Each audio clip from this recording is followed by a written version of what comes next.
Hello दोस्तों, unique classes current affair में आपका स्वागत है। हर रोज शाम के समय स्टैटिक जीके, भारतीय संविधान, भूगोल और इतिहास के साथ और विशेष तौर से एसएससी जीडी और दिल्ली पुलिस के लिए। आइए आज की वीडियो की शुरुआत करते हैं मोटिवेशन के साथ। आइए देखते हैं क्या है।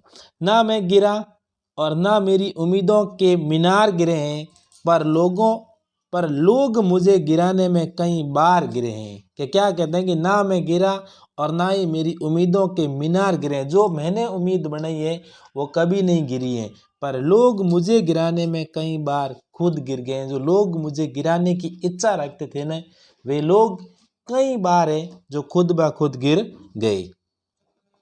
उसके बाद फर्स्ट क्वेश्चन की शुरुआत आज की। Association of south east Asian nation यानी आसियान ने अपना 11वां सदस्य किसे नियुक्त किया है? तो आसियान का पूरा नाम क्या है? तो आसियान का पूरा नाम है association of south east Asian nation. ठीक है। और आसियान की स्थापना हुई थी 1967 के अंदर। कब हुई थी? 1967 के अंदर। और आसियान ने अपना 11वां सदस्य है तो किसे बनाया है? Bharat, Pakistan, Sri Lanka, Timor Leste. तो 11वां सदस्य बनाया है तिमोर लेस्ते को। तो आसियान के 10 सदस्य पहले से ही थे और वर्तमान के अंदर टोटल 11 सदस्य हो गए। कितने? 11। देखिए दूसरा क्वेश्चन बहुत ही इंपॉर्टेंट क्वेश्चन है, बहुत इंपॉर्टेंट। क्या है कि हिडकल जल विद्युत परियोजना किस नदी पर वह किस राज्य में स्थित है? दो क्वेश्चन है बहुत ही महत्वपूर्ण कि हिडकल जल विद्युत परियोजना है वह किस नदी पर है और किस राज्य में स्थित है? तो कृष्णा नदी कर्नाटक, साबरमती नदी गुजरात, महानदी ओडिशा और सतलज नदी जम्मू कश्मीर। तो हिडकल जल विद्युत परियोजना है वह कृष्णा नदी कर्नाटक के अंदर स्थित है। उसके बाद देखिए आधुनिक कंप्यूटर के जनक किसे कहा जाता है? जो आधुनिक कंप्यूटर हैं इनके जनक किसे कहा जाता है? तो Charles Babbage, Isaac Newton, Stephen Hawking और एलन ट्यूरिंग। तो आधुनिक कंप्यूटर के जनक एलन ट्यूरिंग को कहा जाता है। किसको कहा जाता है? एलन ट्यूरिंग को। उसके बाद भारतीय रिजर्व बैंक ने रिटेल डिजिटल करेंसी पायलट के लिए कितनी बैंकों को चुना है? जो रिटेल डिजिटल करेंसी है ना, विशेष तौर से ये ध्यान रखना, डिजिटल करेंसी के लिए, किसके लिए? डिजिटल करेंसी के लिए पायलट के लिए कितनी बैंकों को चुना है? तो 5, 4, 3, 6। तो कितनी बैंकों को चुना है? 5। उसके बाद देखिए कंप्यूटर के क्षेत्र में वायरस का पूरा नाम क्या है? जो वायरस होता है ना, तो वायरस का पूरा नाम क्या है? वाइटल इंफॉर्मेशन रिसोर्स अंडर चीज, वॉइस इंफॉर्मेशन रिजर्व चीज, वाइटल इंट्रोडक्शन डिस्चार्ज चीज, डिजिटल इंफॉर्मेशन डिस्चार्ज चीज। तो वायरस का पूरा नाम है वाइटल इंफॉर्मेशन रिसोर्स अंडर चीज, वाइटल इंफॉर्मेशन रिसोर्स अंडर चीज। उसके बाद देखिए बहुत ही महत्वपूर्ण क्वेश्चन है, बहुत ही महत्वपूर्ण। क्या है? कृष्णदेव राय के राज दरबार में अष्ट दिग्गज को क्या कहा जाता था? जो कृष्णदेव राय थे उसके दरबार में अष्ट दिग्गज थे, 8 लोगों की एक मंडली थी, उसे क्या कहा जाता था? तो दरबार के 8 महान मंत्री, दरबार के 8 महान कवि और आर के 8 महान लेखक और दरबार के 8 महान योद्धा। तो क्या कहा जाता था? दरबार के 8 महान कवि, अष्ट दिग्गज को दरबार के 8 महान कवि कहा जाता था। उसके बाद मोहम्मद बिन तुगलक द्वारा अपनाई गई सांकेतिक मुद्रा किस धातु की बनी हुई थी? जो मोहम्मद बिन तुगलक द्वारा जो सांकेतिक मुद्रा अपनाई गई थी, कौन सी मुद्रा? सांकेतिक मुद्रा, वो किस धातु की बनी हुई थी? सोना, चांदी, चांदी तांबा, तांबा और चांदी पीतल और तांबा। तो किस धातु की बनी हुई थी? पीतल और तांबा की।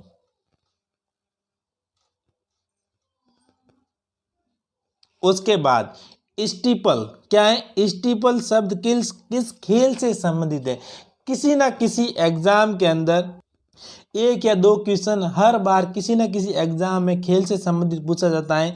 और स्टीपल है शब्द किस खेल से संबंधित है? तो क्रिकेट, फुटबॉल, हॉर्स रेसिंग और टेनिस।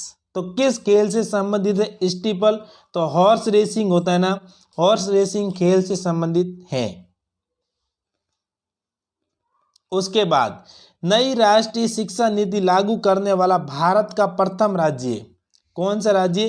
प्रथम। जो भारत सरकार द्वारा नई राष्ट्रीय शिक्षा नीति लागू की गई है उनको लागू करने वाला भारत का प्रथम राज्य तो हिमाचल प्रदेश, राजस्थान, मध्य प्रदेश, गुजरात। तो किसने नई राष्ट्रीय शिक्षा नीति को लागू किया था? हिमाचल प्रदेश ने। उसके बाद कौन से शासकों ने एलोरा मंदिर का निर्माण करवाया? तो जो एलोरा मंदिर है वो बहुत ही फेमस मंदिर है भारत का, और उस फेमस मंदिर का निर्माण है किस शासक द्वारा कराया गया? तो राष्ट्रकूटों द्वारा, चौहान शासकों द्वारा, चंदेल शासकों द्वारा, और इनमें से कोई नहीं। तो एलोरा मंदिर का निर्माण है वह राष्ट्रकूटों के द्वारा करवाया गया था। किसके द्वारा? राष्ट्रकूटों द्वारा।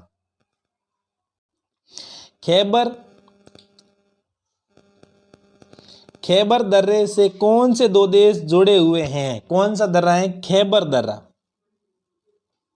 खैबर दर्रा कौन सा दर्रा? खैबर दर्रे से कौन से दो देश जुड़े हुए हैं? भारत और पाकिस्तान, भारत और चीन, पाकिस्तान और चीन, पाकिस्तान और अफगानिस्तान। तो कौन से देश खैबर दर्रे से जुड़े हुए हैं? तो पाकिस्तान और अफगानिस्तान। उसके बाद बहुत ही इंपॉर्टेंट क्वेश्चन है, बहुत महत्वपूर्ण क्वेश्चन है। क्या है कि महात्मा गांधी को केसर ए हिंद की उपाधि कब प्रदान की गई थी? जो महात्मा गांधी जी थे उनको केसर ए हिंद की उपाधि है कब प्रदान की गई? 1915, 1916, 1917 और 1914। तो कब प्रदान की गई? 1915 के अंदर। उसके बाद तुर्गा क्या है? तुर्गा पन बिजली परियोजना किस देश में स्थित है? कौन सी पन बिजली योजना? तुर्गा पन बिजली योजना। पन बिजली परियोजना तो किस देश की स्थित है? अमेरिका, जापान, ब्राजील और वियतनाम। तो किस देश में स्थित है? जापान के अंदर है तुर्गा पन बिजली परियोजना। उसके बाद भारत की कौन सी नदी रिफ्ट घाटी में बहती है? तो भारत की ऐसी कौन सी नदी है जो रिफ्ट घाटी में बहती है? कौन सी किस घाटी में? रिफ्ट घाटी में। तो महानदी, कावेरी, कृष्णा और ताप्ती। तो कौन सी नदी है जो रिफ्ट घाटी में बहती है? तो यह है ताप्ती नदी जो रिफ्ट घाटी में बहती है। उसके बाद ज्वालामुखी के कप आकार के मुख को किस नाम से जाना जाता है? जो ज्वालामुखी है उसके जो कप आकार का ये मुख है उसको किस नाम से जाना जाता है? तो कोरम, क्रेटर, मैग्मा और लावा। तो किस नाम से जाना जाता है? उसे कहते हैं crater.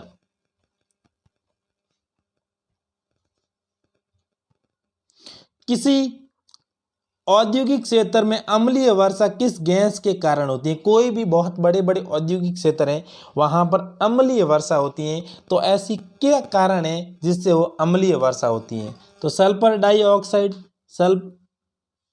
Sulphur oxide, sulphur dioxide, carbon dioxide और कार्बन मोनोऑक्साइड। तो किस कारण से होती है? तो वो होती है सल्फर डाइऑक्साइड।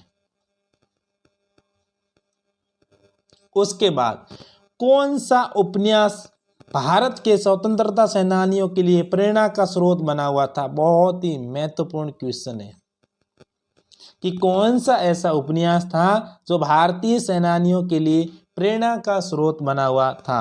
आनंद मठ, मेघदूत, अभिज्ञान संकुतलम और ब्रीफ हिस्ट्री। तो कौन सा था? आनंद मठ।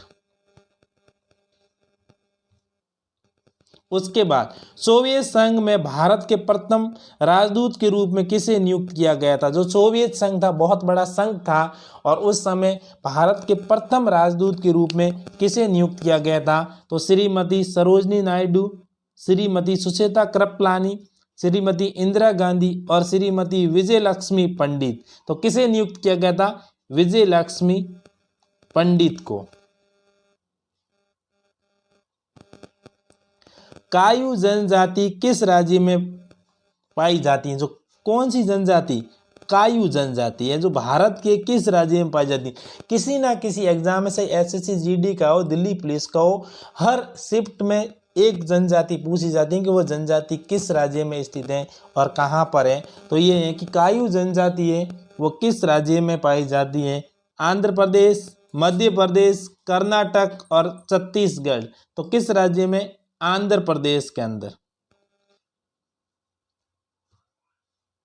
आज का लास्ट क्वेश्चन, भारत के किस राज्य में समान नागरिक संहिता लागू है? समान नागरिक संहिता अनुच्छेद है वह है 44। कौन सा है? 44। और वो किस राज्य में लागू है? हिमाचल प्रदेश, उत्तराखंड, उत्तर प्रदेश और गोवा। तो कौन से राज्य में लागू है? गोवा के अंदर समान नागरिक संहिता लागू है। उसके बाद अगर हमारा वीडियो पसंद आए शेयर, सब्सक्राइब एंड लाइक ज़रूर करना। धन्यवाद।